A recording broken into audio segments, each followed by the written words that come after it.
Hi everyone, guys, beberapa tahun yang lalu di Jepang mempunyai kasus yang sempat menghebohkan publik.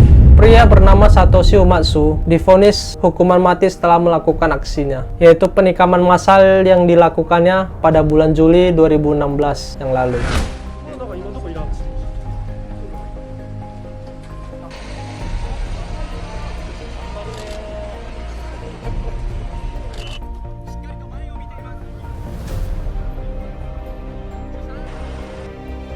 Penikaman yang ia lakukan ditujukan kepada orang yang penyandang disabilitas, yang mengakibatkan tewasnya 19 orang. Aksi yang dilakukan ini sangat sadis. Pembunuhan ini terjadi di Jepang pada tanggal 26 Juli 2016. Umatsu mengendarai kendaraannya ke panti perawatan Sukui Yamayuri di luar kota Tokyo, dan dia membawa sejumlah pisau.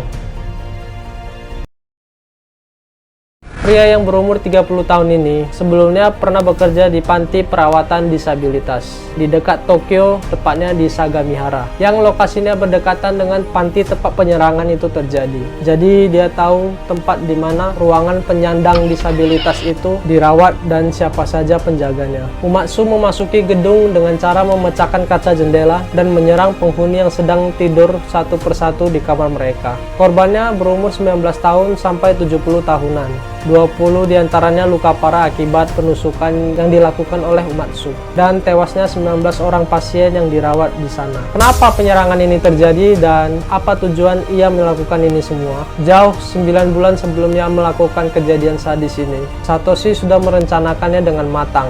Ia pernah mengirimkan surat ke Parlemen Jepang dan Pusat Rumah Sakit Penyandang Disabilitas. Di dalam surat itu bertuliskan bahwa dirinya akan membunuh 470 penyandang cacat disabilitas jika diberi izin.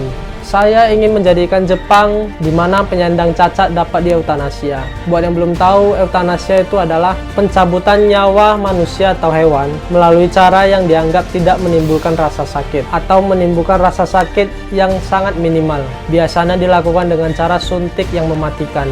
Namun yang dilakukannya ini salah besar. Setelah ia mengirimkan surat itu, ia kemudian dibawa ke rumah sakit jiwa untuk dirawat kejiwaannya karena dianggap gila. Tapi dikeluarkan setelah 2 minggu tanpa alasan yang jelas. Pasca keluarnya Satoshi, pihak rumah sakit tidak memberitahu pusat disabilitas ketika Umatsu keluar dari rumah sakit jiwa. Meskipun pihak disabilitas sudah meminta pemberitahuan sebagai antisipasi. Kamera keamanan ekstra dipasang di sekitar pusat disabilitas, dan polisi diberitahu soal potensi gangguan yang akan dilakukan oleh Umatsu. Namun, antisipasi itu sia-sia dan penyerangan tetap terjadi. Umatsu menyerahkan diri ke kantor polisi setempat selang 1 jam usai pembantaian yang dilakukannya, sambil membawa pisau dan kain yang berlumuran darah. Pelaku penusukan keji ini terlihat senyum saat dibawa dengan mobil polisi. Umatsu dibawa keluar dari penjara lokal di kota Sagamihara yang berjarak 45 km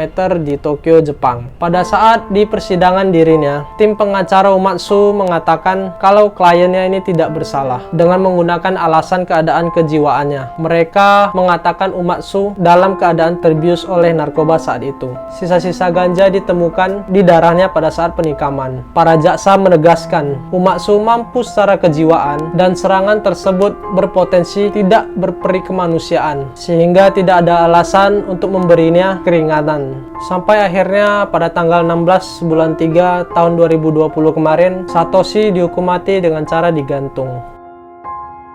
Kasus ini sekaligus menjadi salah satu pembunuhan massal terburuk di Jepang dan mengejutkan penduduk negara itu yang sangat jarang mengalami kejahatan dengan kekerasan. Menyerang korban penyandang disabilitas yang tidak dapat melawannya merupakan perbuatan yang tidak manusiawi. Prinsip Satoshi Umatsu mengatakan, tidak ada gunanya bagi orang-orang cacat atau disabilitas untuk tetap hidup, dan saya membantu mereka supaya mereka tidak merasakan penderitaan lagi. Dan dirinya harus melakukan demi itu dan masyarakat. Gua Fangkisu, see you next video. Bye.